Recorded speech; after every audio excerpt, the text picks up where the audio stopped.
قرآن ہم انسانوں کے مالک کا پیغام ہے، ہمارے نام، چلو سمجھیں۔ اعوذ باللہ من الشیطان الرجیم، بسم اللہ الرحمن الرحیم۔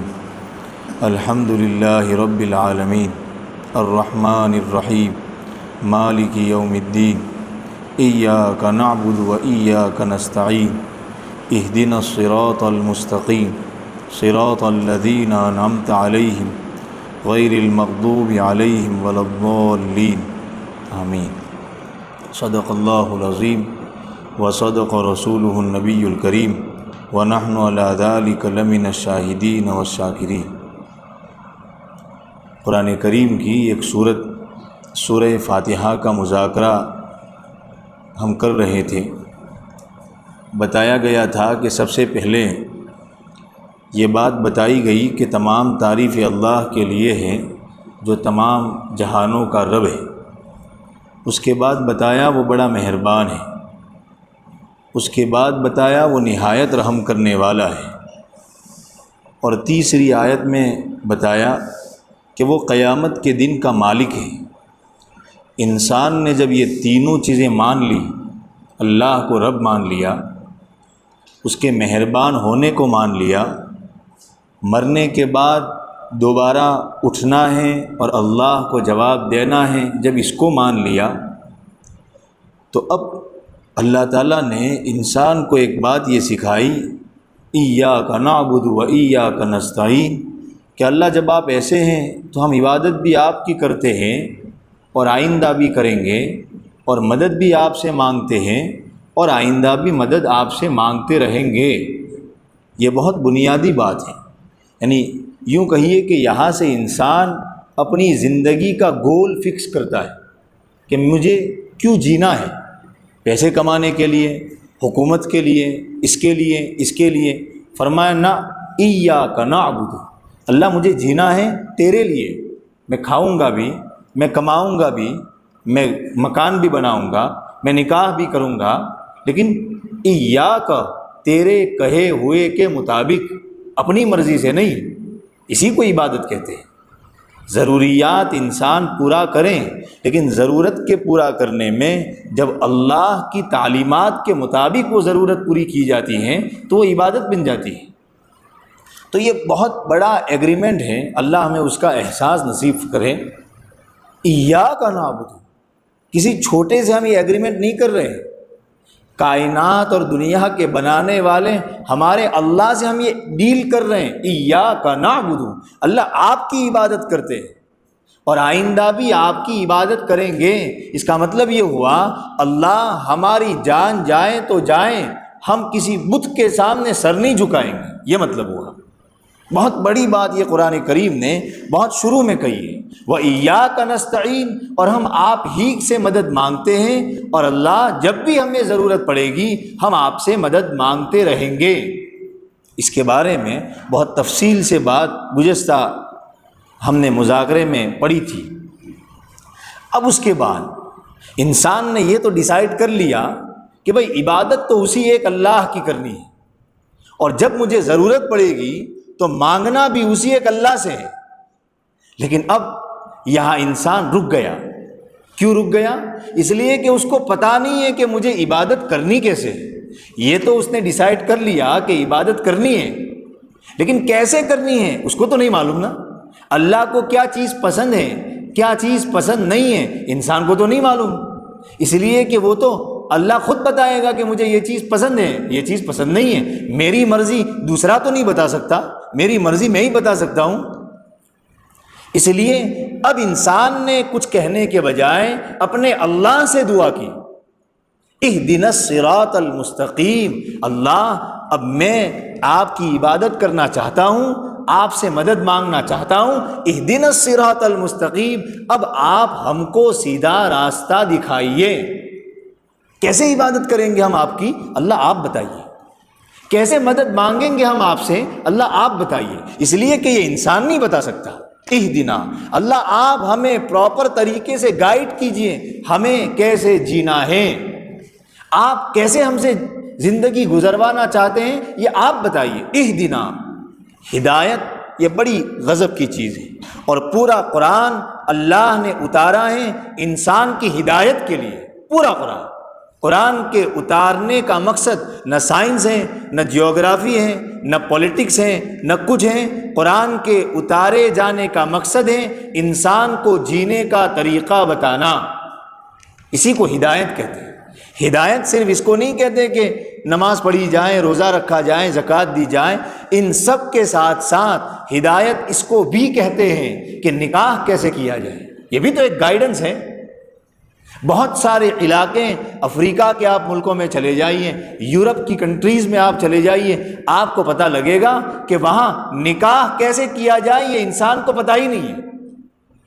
بغیر شادی کے میاں لڑکا اور لڑکی ساتھ میں رہ رہے ہیں اور اولاد پیدا ہو رہی ہے، اور جب اسکول میں پوچھا جاتا ہے تمہارا باپ کون، تو لڑکے کو پتہ ہی نہیں میرا باپ کون۔ تو اس میں بھی تو ہدایت کی ضرورت ہے۔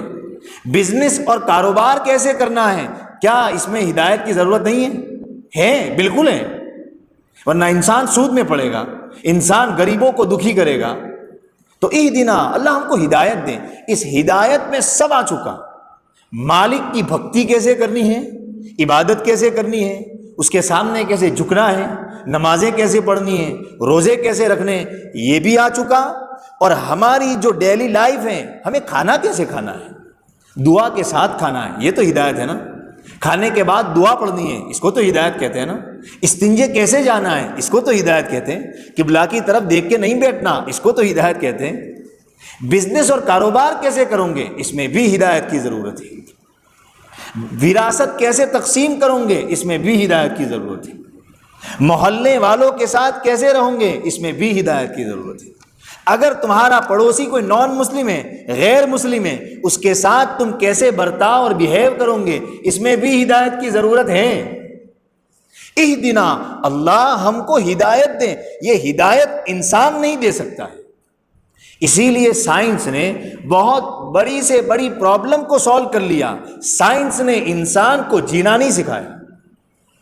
سائنس نے یہ سکھا دیا کہ اجالا کیسے کرو گے، ایئر کنڈیشن میں کیسے رہو گے، جلدی سے کیسے چلو گے، کار کیسے یوز کرو گے، سارے مسائل سائنس نے حل کیے، لیکن کیسے جینا ہے، نکاح کیسے کرنا ہے، اس کے بارے میں سائنس فیل ہے۔ بزنس اور کاروبار کیسے کرو گے، کسی کسٹمر کا دل نہیں دکھاؤ گے، کیا یہ سائنس بتائے گی؟ یہ نہیں بتائے گی۔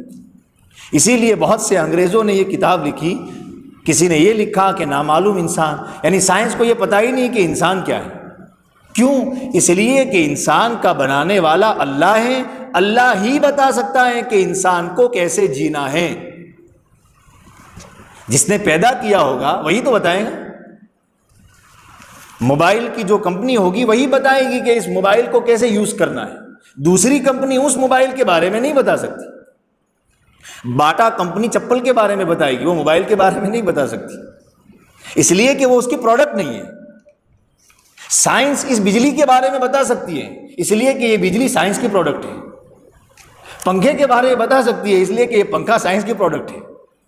لیکن سائنس انسان کے بارے میں نہیں بتا سکتی، اس لیے کہ انسان سائنس کی پروڈکٹ انسان نہیں ہے، پیدا ہی نہیں کیا سائنس نے انسان کو۔ تو سائنس کیسے بتائے گی کہ تم کو کیسے جینا ہے، مرنے کے بعد تمہارا کیا ہوگا، تم کیوں پیدا ہوئے ہو، اس دنیا کا دی اینڈ کیا ہوگا، یہ دنیا کو اللہ نے کیوں بنایا، اس کے بارے میں سائنس فیل ہے۔ یہ سارے سوالوں کے جواب نہ گణت میں ملیں گے، نہ میتھمیٹک میں ملیں گے، نہ سائنس میں ملیں گے، نہ سوشیولوجی میں ملیں گے، نہ بایولوجی میں ملیں گے، کہیں کسی کتاب میں نہیں ملیں گے سوائے قرآن کے۔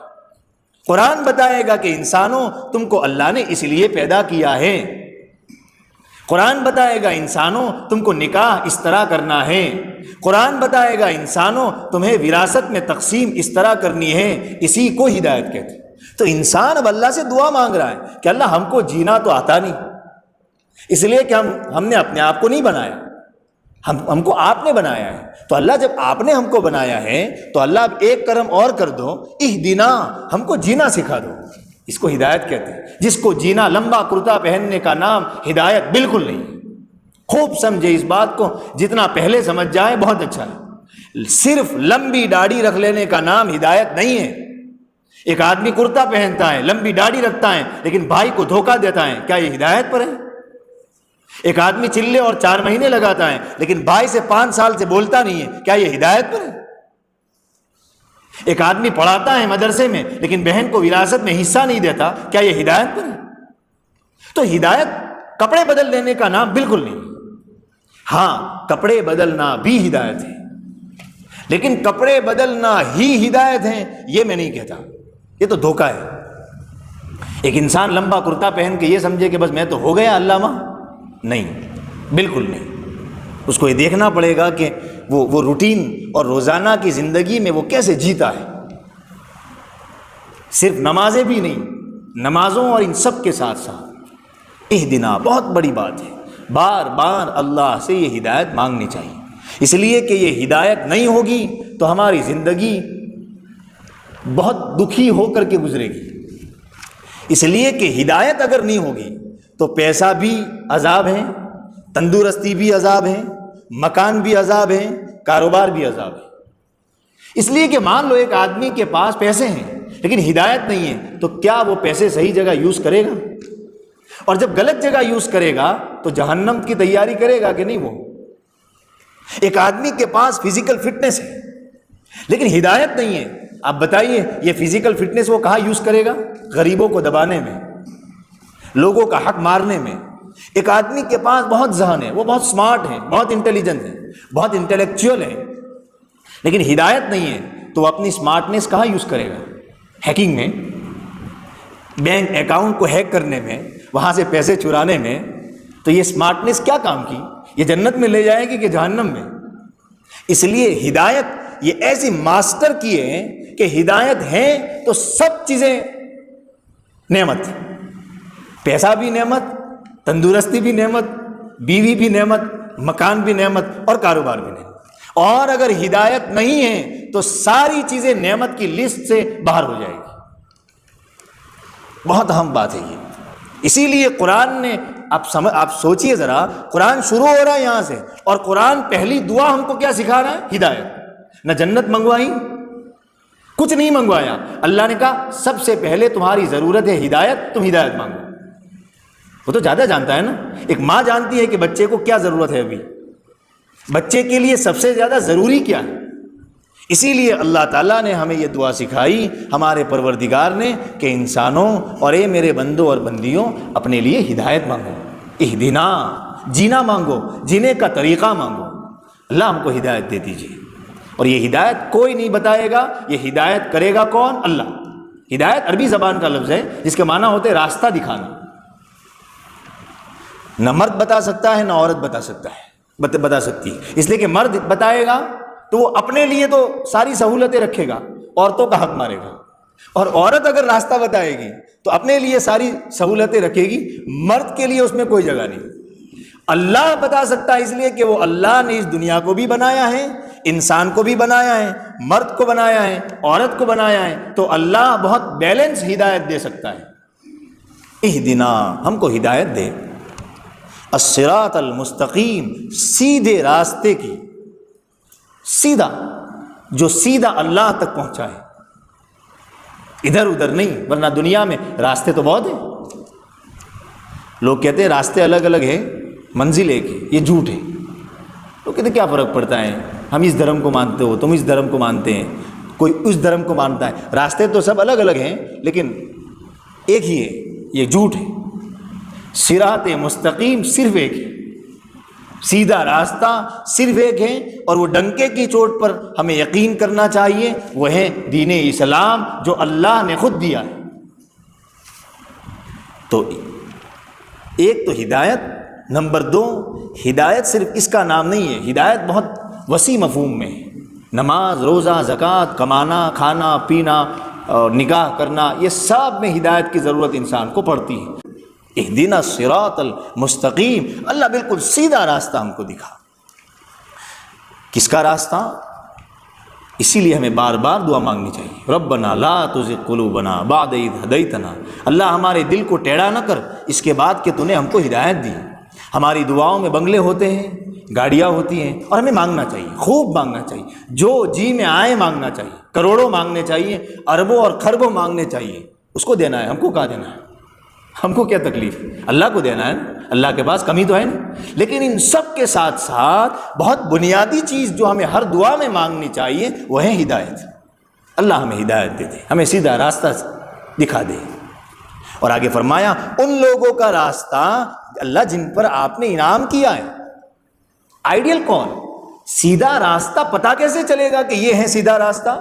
اللہ نے وہ بھی دعا سکھائی، ان لوگوں کا راستہ۔ دیکھو یہ نہیں کہا قرآن کا راستہ، لوگوں کا حوالہ دیا کہ اللہ ٹھیک ہے سیدھا راستہ، لیکن ان لوگوں کا راستہ جن لوگوں پر آپ نے انعام کیا۔ پتہ چلا کہ دین صرف قرآن سے سمجھ میں نہیں آئے گا جب تک قرآن پر عمل کرنے والے نبیوں کو، سچے لوگوں کو، نیک لوگوں کو ہم نہیں دیکھیں گے، صرف قرآن سے سیدھا راستہ نہیں ملے گا۔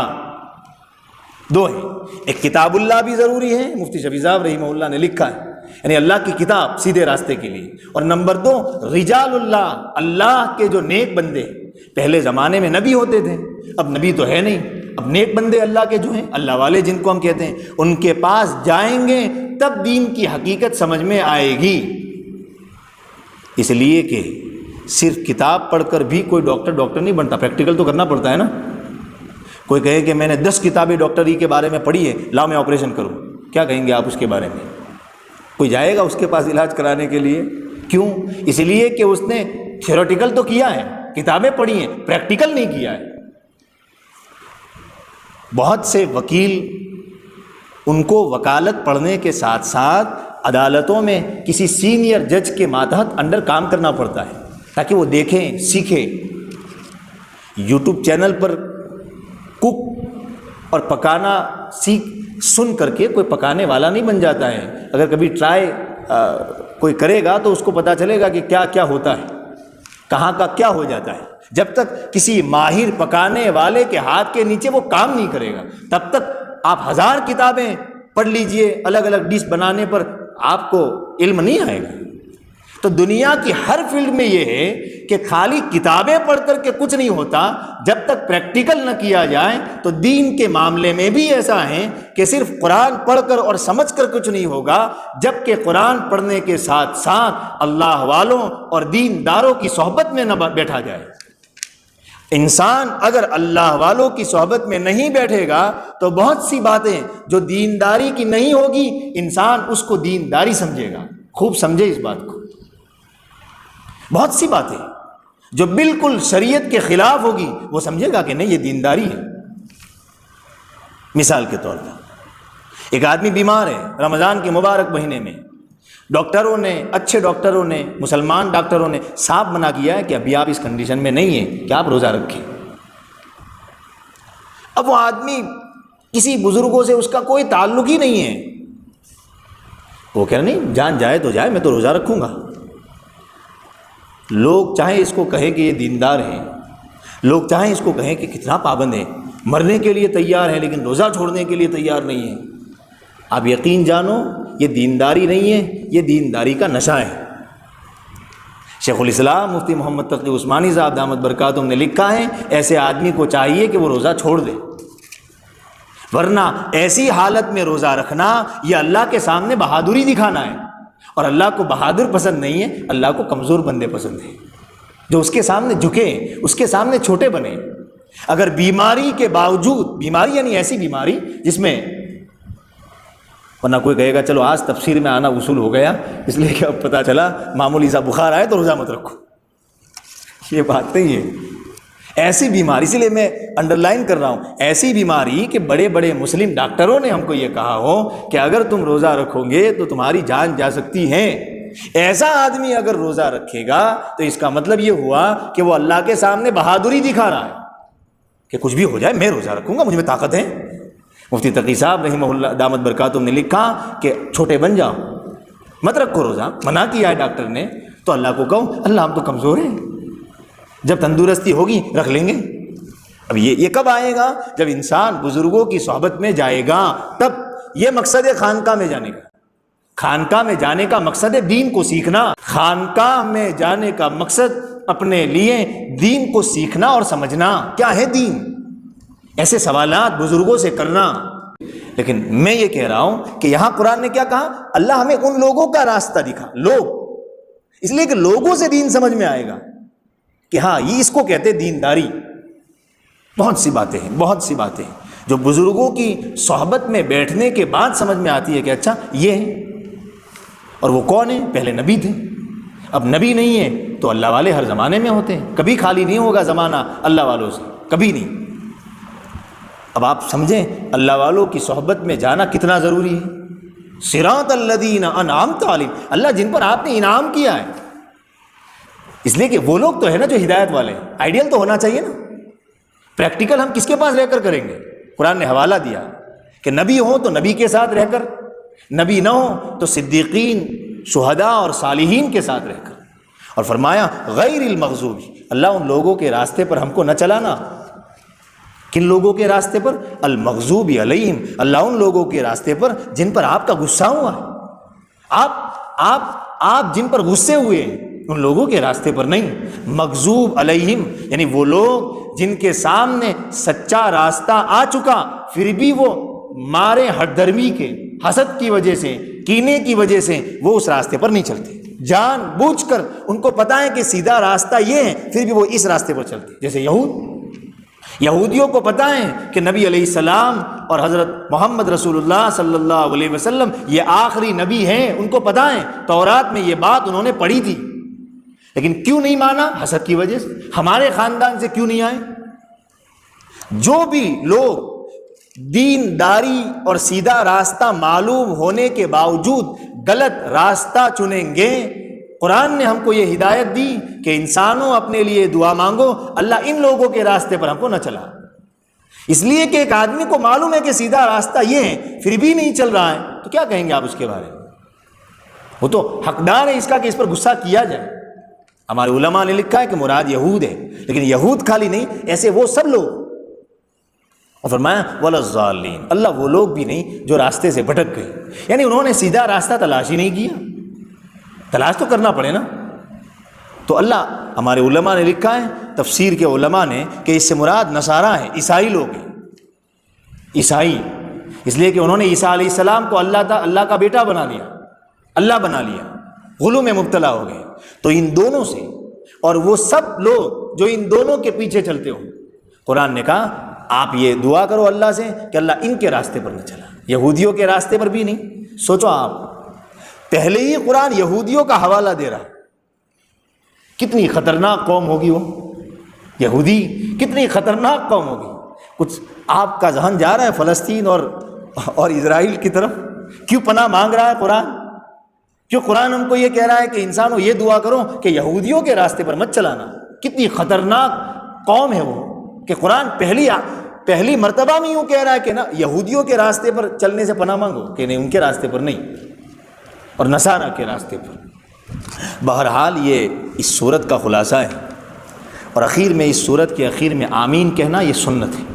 نبی علیہ السلام کو جب سکھائی گئی قرآن یہ صورت تو اس کے بعد آپ کو کہا گیا آپ آمین کہو۔ زور سے بھی آمین کہہ سکتے ہیں، آہستہ بھی کہہ سکتے ہیں، لیکن ہمارے علماء نے لکھا ہے کہ چونکہ آمین کا مطلب ہے اللہ قبول فرما، اور چونکہ یہ دعا ہے اور دعا کے باب میں ہے کہ آہستہ مانگنی چاہیے، اس لیے آہستہ مانگنی چاہیے۔ بہرحال کوئی اگر زور سے آمین کہتا ہے تو ہمیں اس پر کوئی فتوے لگانے کی ضرورت نہیں ہے، اس لیے کہ جواز دونوں طرح کا ہے، زور سے کہنا بھی جائز ہے۔